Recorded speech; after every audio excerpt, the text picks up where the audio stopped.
샬롬. 2026년 2월 9일 월요일 하나님 나라를 시작하는 말씀 묵상 시간입니다. 오늘은 장년누리 전경의 권사님께서 요한복음 4장 1절에서 14절까지 말씀을 봉독해 주시겠습니다. 하나님의 말씀을 경청하십시오.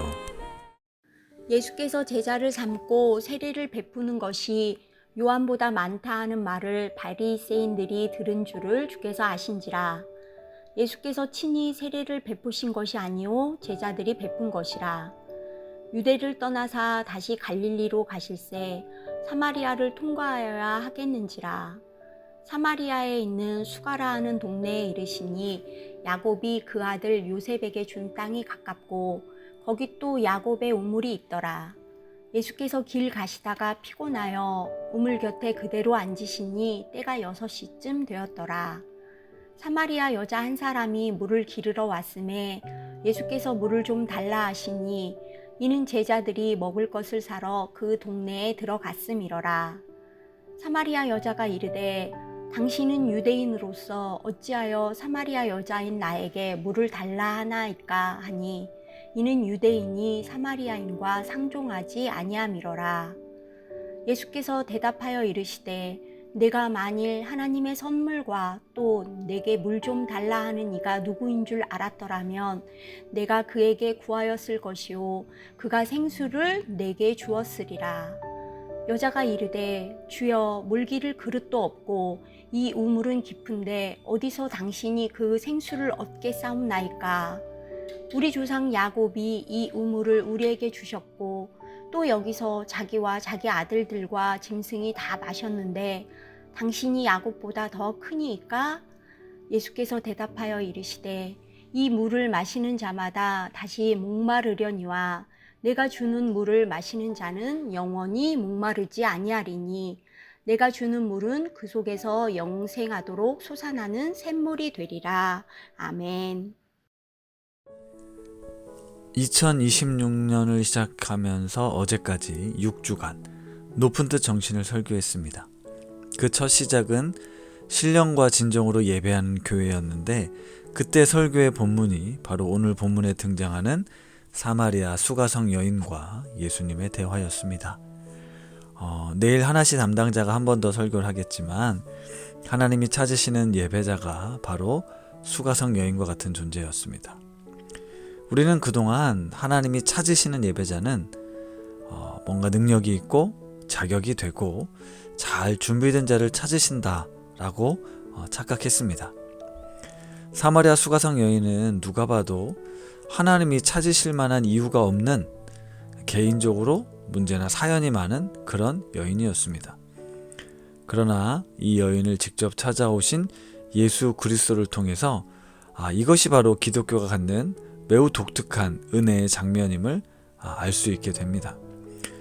세상적인 관점으로 계산해 봐도 예수님의 행동은 참 미련해 보입니다. 예수님께 그닥 도움이 되지 않을 것 같은 한 여인을 찾아가셨기 때문이죠. 그렇기 위해 시간과 에너지를 들였습니다. 사마리아를 찾아갔다는 것 역시 유대인들의 입장에선 손가락질 받을 만한 일이었고 불필요한 오해를 사는 행동이었습니다. 그럼에도 불구하고 그런 시선에도 불구하고 예수님은 기꺼이 사마리아에 있는 여인을 찾아가신 겁니다. 우리 예수님이 어떤 분이신지 우리는 이 장면에서 다시금 확인하게 되는데요.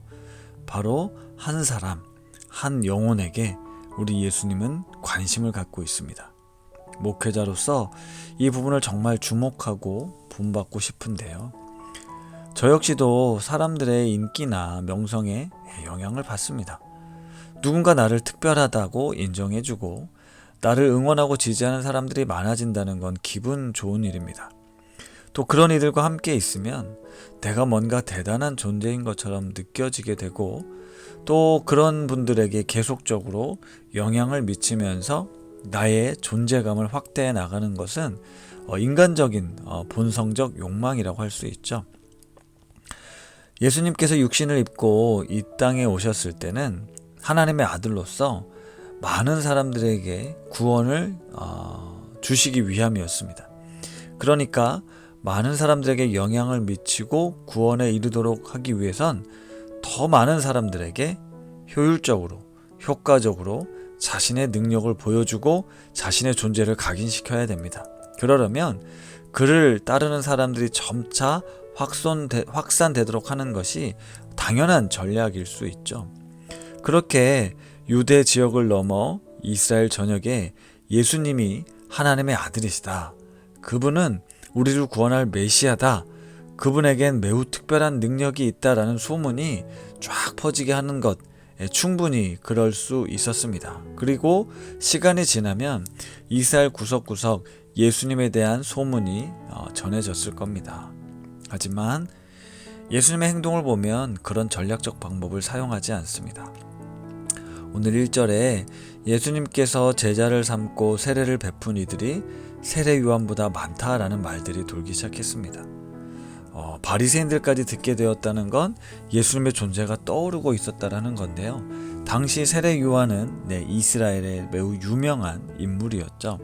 그러니까 곧 예수님께서 그 세례 요한의 인지도를 뛰어넘을 수 있는 그런 가능성이 있었다라는 것입니다.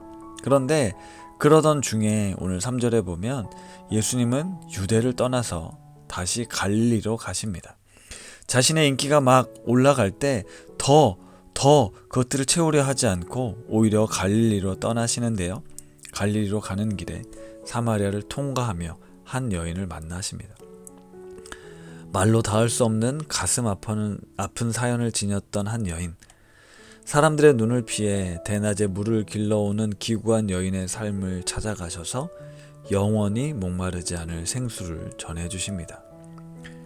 메시아가 필요한 한 사람에게, 지극히 작고 가난하고 소외되고 잃어버린 영혼에게 자신의 시간과 마음을 쏟으시는 분이 바로 우리 예수님이십니다. 사랑하는 오신 가족 여러분, 예수님께서 지금 저와 여러분의 삶을 찾아오셔서 영원히 목마르지 않을 영생하도록 솟아나는 샘물을 주십니다. 이것이 우리가 누리는 복음의 핵심이죠. 세상의 어떤 것들은 아무리 채워도 만족함이 없습니다. 더 큰 갈증만 느끼게 될 뿐 우리의 삶을 허무함으로 이끌어갑니다. 하지만 예수 그리스도를 만나는 순간, 그분을 내 삶의 주인으로 영접할 때 허무했던 우리의 삶이 충만한 생명으로 가득하게 되고 삶의 의미와 가치를 발견하게 됩니다. 사마리아 수가성의 여인이 누렸던 이 놀라운 축복이 저와 오신 가족 모두에게 임하기를 간절히 소망합니다. 말씀을 생각하며 기도하겠습니다. 하나님 아버지, 아무것도 아닌 나를 위해 자신의 시간과 마음을 쏟아주신 예수님, 그 예수님과의 만남이 바로 삶의 갈증을 해결하는 답임을 믿습니다. 영원히 목마르지 않을 샘물이 되시는 예수님과 동행하는 삶, 그 은혜를 누리며 살게 하옵소서. 예수님의 이름으로 기도드립니다. 아멘. 오늘 말씀을 봉독해 주신 정경희 권사님의 사연을 읽어드리겠습니다. 안녕하세요. 장년 여오순의 전경애입니다. 저는 부천에서 이쁜 두 딸 소라와 노을이, 착한 남편 박창국 집사와 살고 있어요. 저의 첫 레마의 말씀은 요한복음 8장 32절, 진리를 알지니 진리가 너희를 자유롭게 하리라는 말씀입니다. 제 인생에서 중학교와 고등학교 시절이 가장 힘들고 어려운 시절이었어요. 고등학교에 다니던 오빠가 경운기 사고로 인해 크게 다쳐 근 4년을 병원에서 지내며 수술과 치료를 받느라 온 식구가 다 고생을 많이 했어요. 엄마는 서울에 있는 병원에서 오빠를 간병하느라 고생하시고, 아버지는 농사짓던 논 팔고 밭을 팔아도 부족한 병원비를 감당하기 위해 몸이 부서져라 일만 하셨는데도 저희 집은 늘 돈이 없었어요. 어린 동생도 아버지를 따라 집안일과 농사일 돕느라 힘들게 지내서 가족 모두 그저 가엾고 안쓰럽게만 느껴졌어요. 가정 형편이 너무 어렵다는 걸 잘 알기에 아버지한테 너무 미안해서 학교에 갈 차비가 없다는 말을, 쌀이 다 떨어졌다는 말을, 보충 수업비를 내야 한다는 말을, 그리고 나도 대학에 가고 싶다는 말을 차마 할 수가 없어서 저는 마음이 너무 아프고 괴롭고 슬프고 비참했어요. 고2 때 어느 날 학교에 걸어가고 있는데 눈물이 하염없이 흐르며 어디론가 도망가고 싶은 충동과 제 이름을 세상에서 지워버리고 싶은 절망감에 가던 길을 무작정 돌렸어요. 막상 학교가 아니면 갈 곳이 없어서 이 골목 저 골목 돌아다니다 어느 교회가 눈에 들어와 그냥 들어갔어요. 교회 벽에 진리를 알지니 진리가 너희를 자유케 하리라는 문구가 써 있는데 그걸 본 순간 운명처럼 그 말이 저를 사로잡았어요. 가만히 앉아서 눈물 콧물 쏟으며 마음속으로 자유케 하리라는 말을 계속 되뇌이고 있었는데 제 안에 캄캄한 수렁 속에 빛이 스며들며 제 몸을 꽁꽁 묶어있던 무언가 스스로 풀리는 느낌이 들고 정말 마음 깊이 자유함과 평안함을 느꼈어요. 나에게도 언젠간 꿈을 꿀 수 있는 날이 올 거야. 나에게도 언젠가는 자유롭게 내가 하고 싶은 일을 할 수 있는 날이 올 거야. 언젠가는 엄마랑 오빠가 집으로 돌아오는 날이 꼭 올 거야. 그렇게 그 말씀은 저에게 주님을 만나게 하였고 소망을 품게 하였고 제 인생을 바꿔놓았어요. 저는 더 이상 가난이 부끄럽지도 비참하게 느껴지도 않았습니다. 지금도 여전히 제 삶의 큰 파도가 저를 어디로 휩쓸어 갈지 알 수 없지만 그곳이 어디든 어떤 상황이든 모든 상황 속에서 우리를 자유케 하시는 주님이 가장 선한 길로 우리를 인도해 주심을 저는 믿습니다. 오신 가족 모두 우리의 참된 기쁨과 소망 되시는 주님과 늘 동행하며 오늘도 힘내세요. 감사합니다. 이렇게 사연 보내주셨는데요. 귀한 사연 너무 감사합니다. 우리 권사님 추천해 주신 찬양은 이번에 개봉한 신의 악단 영화에 나오는 주 예수 나의 산소망입니다. 어제 주일 2부 예배 때 함께 불렀던 그 찬양이죠. 신의 악단 버전으로 찾아서 띄워드립니다. 찬양 들으시며 주님만이 나의 산소망 되심을 선포하는 우신 가족들 되실 수 있기를 바랍니다.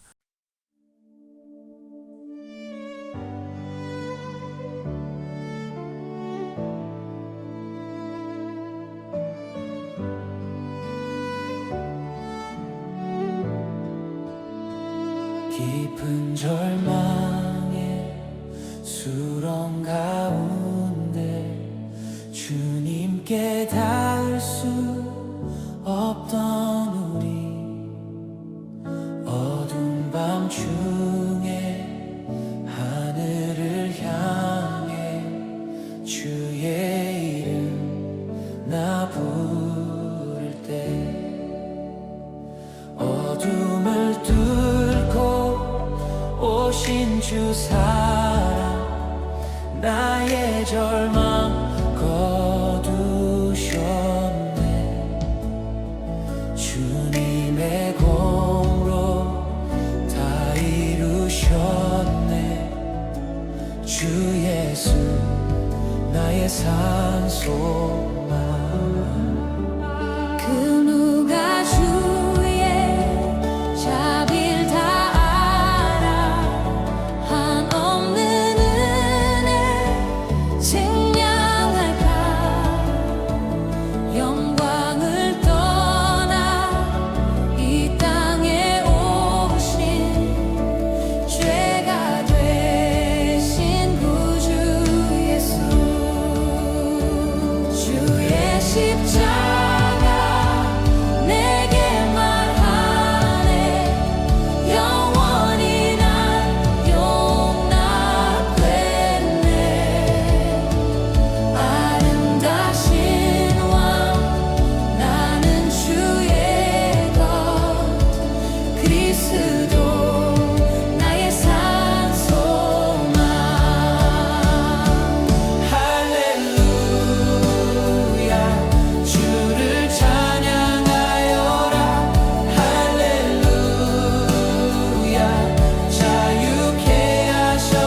멈춰